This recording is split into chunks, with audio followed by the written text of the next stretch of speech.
Hello sir, मेरा नाम मिथिलेश त्रिपाठी है और मेरा आपके द्वारा दिया गया टॉपिक लाल बहादुर शास्त्री है और मैं अपनी वाणी से कुछ शब्द उनके लिए प्रस्तुत करना चाहता हूँ।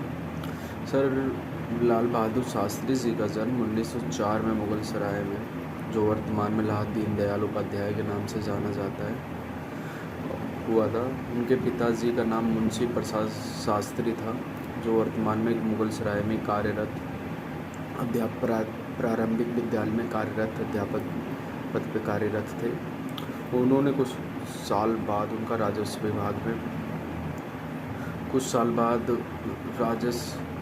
विभाग में क्लर्क के रूप में उनकी नौकरी भी लग गई। लाल बहादुर शास्त्री जी की माता का नाम राम दुलारी था। परिवार में कुछ छोटे कारणों की वजह से बालक लाल बहादुर शास्त्री जी प्यार वाले नन्हे कहकर बुलाया करता, उन्हें बड़े प्यार से ही बुलाया जाता था, नन्ना कहकर। जब उन्हें 18 महीने दुर्भाग्य से पिता के निधन का हो गया तो उनकी माँ राम दुलारी ने उनके हजारीलाल के घर मिर्ज़ापुर चली गई।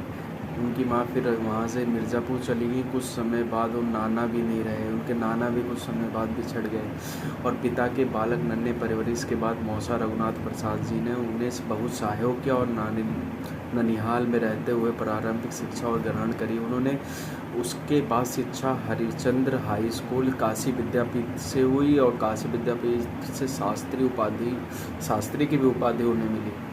उपाधि मिलने के जन्म से चला आ रहा जाति सूचक शब्द श्रीवास्तव हमेशा के लिए हटा दिया गया।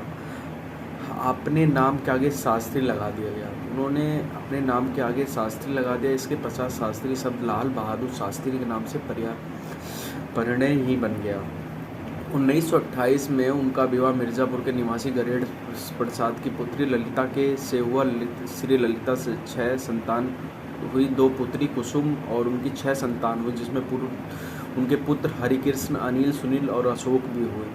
उनके 4 पुत्र, जो 2 अनिल सुनील शास्त्री अभी तक दिवंगत हो चुके थे। अनिल शास्त्री कांग्रेस पार्टी में वरिष्ठ नेता हैं, जबकि सुनील शास्त्री भारतीय जनता पार्टी में चले गए। अगर हम उनके राजनीतिक जीवन की बात करें,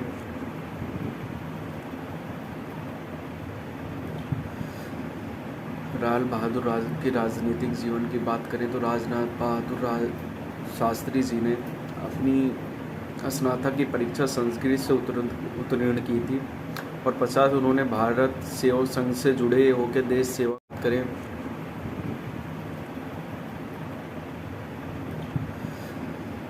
लाल बहादुर के राजनीतिक जीवन की बात करें तो राजनाथ बहादुर शास्त्री जी ने अपनी स्नातक की परीक्षा संस्कृत से उत्तीर्ण की थी और पश्चात उन्होंने भारत सेवा संघ से जुड़े होकर देश सेवा के पर्व में भी अपने राजनीतिक जीवन में की शुरुआत की।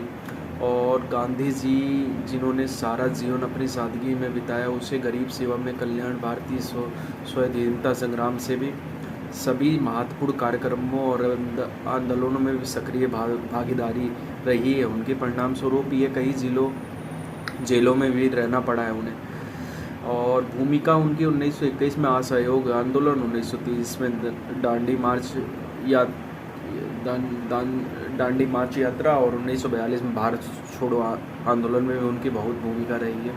दूसरे विश्व युद्ध में इंग्लैंड से बुरी तरह उछलता देख नेताजी ने आज़ाद हिंद फौज की स्थापना करी। दिल्ली चलो का नारा दिया। गांधी जी ने मौके पर नजाकत को भांपते हुए 8 अगस्त 1942 को रात में बम्बई अंग्रेज़ों को भारत छोड़ो में भारतीयों को करो या मरो का आदेश जारी किया। सरकारी सुरक्षा के पूर्ण स्थिति आगा खान पैलेस में चले गए। 19 अगस्त 1942 में शास्त्री ने इलाहाबाद पहुंचकर इन्हें आंदोलन के गांधीवादी नारे से चतुराई से पूर्वक मरो नहीं मरो में बदल दिया। मरो नहीं मरो में बदल दिया। बड़ा नारा करो या मरो को मरो या मरो में बदल दिया। अप्रत्यक्ष दमन पूरे देश में प्रचंड रूप से दिया गया। 11 दिन की भूमिगत रहते हुए आंदोलन चलाने 19 अगस्त 1942 को शास्त्री जी गिरफ्तार हो गए। उनकी साफ सुथरी छवि के कारण ही उन्हें 1964 में देश का प्रधानमंत्री बनाया गया। उन्होंने अपने प्रथम संवाददाता सम्मेलन में ये कहा कि उनके शीर्ष प्राथमिक दान मूल्यों को बढ़ाने से रोका और वह ऐसा करने में सफल भी रहे। उनके क्रियाकलाप सैद्धांतिक न होकर पूर्णतः व्यापारिक और जनता अवसर के रूप में थे। 1965 में अचानक पाकिस्तान ने भारत पर हमला कर दिया। परिणामस्वरूप राष्ट्रपति ने आपातकाल में बैठक बुलाई, जिसमें अंगों के प्रमुख मंत्रिमंडल के सदस्य भी शामिल थे। सहयोग से प्रधानमंत्री में उनकी बैठक में कुछ ही देर बाद उनके आते विचार विमर्श से तीनों प्रमुखों को समझौते के सर क्या हुक्म है, ऐसा कुछ कहा गया। तत्काल उत्तरी मुझे बताइए कि हम क्या करना चाहिए। शास्त्री जी ने इस युद्ध के मुकाबले में जय जवान जय किसान का नारा दिया। इससे भारत का जनता मनोबल भरा और सारा एकजुट हो गए। इसी कल्पना में पाकिस्तान ने कभी सपने भी नहीं की थी।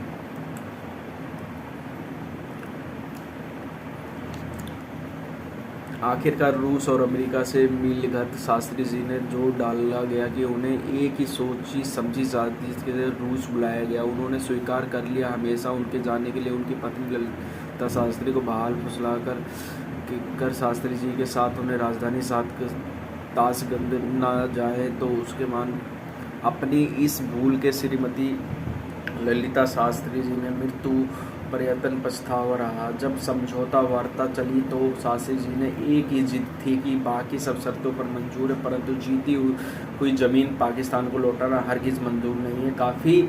काफ़ी गर्म स्वभाव के उस वक्त जब वो ताशगंद गए थे तो काफ़ी गर्म स्वभाव का उन्होंने अपने आप को महसूस करवाया और महसूस होने दिया कि हम जीती हुई ज़मीन कभी भी पाकिस्तान को नहीं दे सकते। उन्होंने क्या हस्ताक्षर किया और हस्ताक्षर करते हुए ज़मीन को कोई दूसरा प्रधानमंत्री नहीं लौटाएगा। वही पाकिस्तान के राष्ट्रपति अयूब खान ने युद्ध विराम के समझौते पर हस्ताक्षर करते हुए 11 जनवरी 1966 में उनकी मृत्यु हो गई।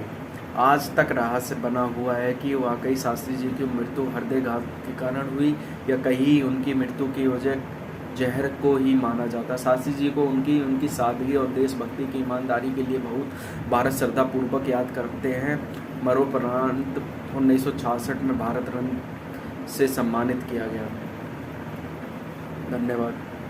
इतना ही कहना चाहता हूँ। शास्त्री जी के बारे में जितनी मेरी अपनी पर्सनल राय है, जितना मैं अपना खुद के बारे में खुद बता सकता हूँ कि शास्त्री जी वास्तविकता में जो उन्होंने पहली बात कही 1967 में याकूब खान और क्या नाम शास्त्री जी के बारे में जो वार्ता हुई, जीती हुई ज़मीन हम कभी लौटा नहीं सकते, उससे ये महसूस होता है कि भारत के उन्होंने अपने 2 साल के कार्यकाल में भारत को प्रधानमंत्री के रूप में बहुत बड़ा योगदान दिया है। धन्यवाद।